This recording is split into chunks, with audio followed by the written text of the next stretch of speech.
সেনাবাহিনীকে দোষারোপ করা হচ্ছে যে সেনাবাহিনী লাশ গায়েব করেছে। আমার প্রশ্ন হলো যে সেনাবাহিনী সেখান থেকে লাশ গায়েব করলে তাদের উপকারটা কি? 1 বছরে সরকার এখনো পর্যন্ত এই স্বাস্থ্য খাতের কোনো পরিবর্তন করতে পেরেছে? আপনারা জানেন দেশ এক সংকটময় মুহূর্ত পাড়ি দিচ্ছে। আমরা একের পর এক অঘটন, একের পর এক আন্দোলন লক্ষ্য করছি।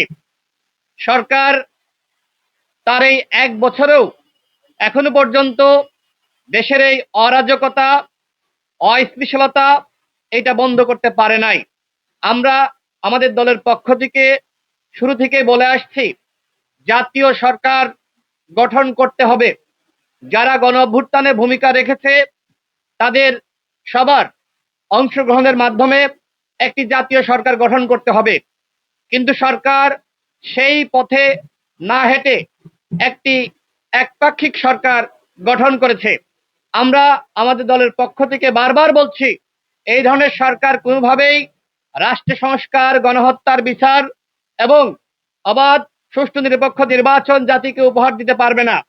আজকে নিশ্চয়ই সরকারের 1 বছর মেয়াদে আপনারা লক্ষ্য করতে পারছেন যে আমরা যা বলেছিলাম সেটির সত্যতা এখন জাতির সামনে হাজির হচ্ছে। আমরা অত্যন্ত দুঃখ ভারাক্রান্ত হৃদয়ে লক্ষ্য করলাম উত্তরায় মাইলস্টোন কলেজে যে ধরনের বিমান দুর্ঘটনা ঘটেছে, এতে অসংখ্য কমলমতি শিক্ষার্থী এবং শিক্ষিকা এবং সাধারণ জনগণ সেখানে শহীদ হয়েছে। পাইলট তিনিও শহীদ হয়েছেন। আজকের এই সাংবাদিক সম্মেলন থেকে আমরা আমাদের দলের পক্ষ থেকে এই দুর্ঘটনার গভীর শোক আমরা প্রকাশ করছি। আমরা সরকারের কাছে দাবি রাখতে চাই, যারা শহীদ হয়েছে তাদের তালিকা আপনারা প্রকাশ করুন।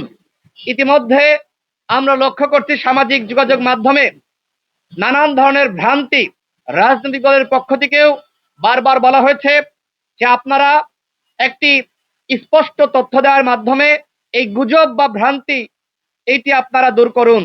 কিন্তু সরকার আসলে এখনো পর্যন্ত স্পষ্ট করতে পারছে না। এবং এই ঘটনাকে কেন্দ্র করে আমরা লক্ষ্য করছি সেনাবাহিনীকে দোষারোপ করা হচ্ছে যে সেনাবাহিনী লাশ গায়েব করেছে। আমার প্রশ্ন হলো যে সেনাবাহিনী সেখান থেকে লাশ গায়েব করলে তাদের উপকারটা কি? আমি জানি না আসলে কি হচ্ছে।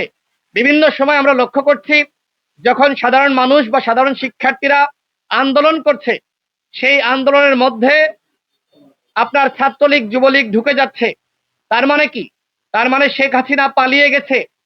কিন্তু শেখ হাসিনার যে ফ্যাসিবাদ তন্ত্র সেইটা কিন্তু এখনো পর্যন্ত বহাল রয়েছে।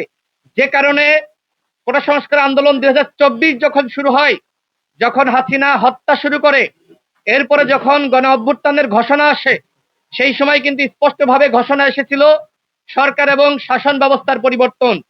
গণ অধিকার পরিষদ সেই লক্ষ্যে কাজ করে যাচ্ছে। কিন্তু আমরা লক্ষ্য করছি যে ইতিমধ্যে আমরা যারা ফ্যাসিবাদ বিরোধী শক্তি ছিলাম, যারা একসাথে লড়াই সংগ্রাম করেছি, তাদের মধ্যে আজকে অনৈক্য, বিভেদ, বিচ্ছেদ এবং একে অপরকে আক্রমণ করে নানান ধরনের বক্তব্য আসছে। আমরা বাংলাদেশের সমস্ত ফ্যাসিবাদ বিরোধী শক্তি, শুধুমাত্র রাজনৈতিক শক্তি না, যারা গণ অভ্যুত্থানে অংশ নিয়েছে, ছাত্র, যুব, শ্রমিক, পেশাজীবী, আইনজীবী, আমরা সবাইকে বলতে চাই, নতুন রাষ্ট্র গঠনে অবশ্যই আমাদের মধ্যে একতা থাকতে হবে। সরকার ইতিমধ্যে জাতীয় সংলাপ আয়োজন করেছে। আমরা যেখানে বলেছিলাম যে সকল দলকে সাথে নিয়ে আপনারা জাতীয় সংলাপ করেন, কিন্তু সরকার এই সংলাপের মাধ্যমেই একটি বিভাজন সৃষ্টি করেছে। আমরা শুরুতে দেখলাম গত পরশুদিন 4টি দলকে নিয়ে সরকার সংলাপ করেছে। এরপরে গতকাল 13টি দলকে নিয়ে সংলাপ করেছে। পরশুদিন কেন 4টি দলকে নিয়ে সংলাপ করা হলো এবং কেন বলা লাগলো এই 4টি দল বাংলাদেশের সব থেকে বড় দল? উপদেষ্টাদের পক্ষ থেকে এই ধরনের আয়োজনের আমরা তীব্র নিন্দা এবং ঘৃণা প্রকাশ করছি। গতকাল প্রত্যেকটা দলের একজন করে ডাকা হয়েছে এবং এর আগে 4টা দলের 2জন করে।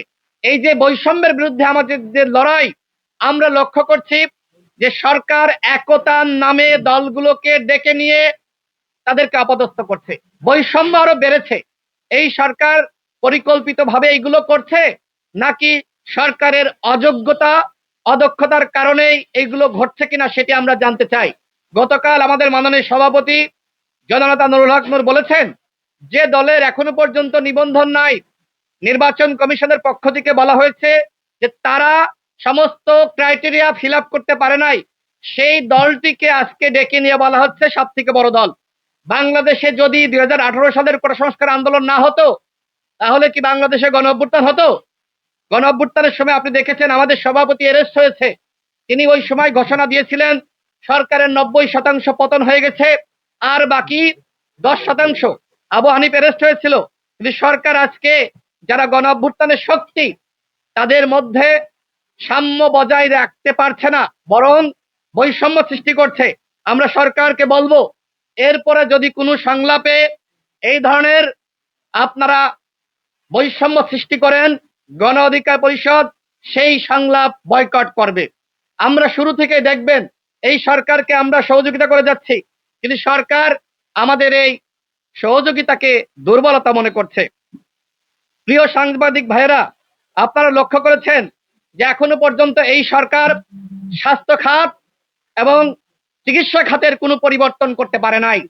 যাকে স্বাস্থ্য উপদেষ্টা হিসেবে দায়িত্ব দেওয়া হয়েছে, তিনি কতটুকু দায়িত্ব পালন করতে পারছেন? এই যে ঢাকা মেডিকেলে আমরা গেলে দেখি যে বারান্দায় রোগীরা, পা ফেলার জায়গা নাই। 1 বছরে সরকার এখনো পর্যন্ত এই স্বাস্থ্য খাতের কোনো পরিবর্তন করতে পেরেছে?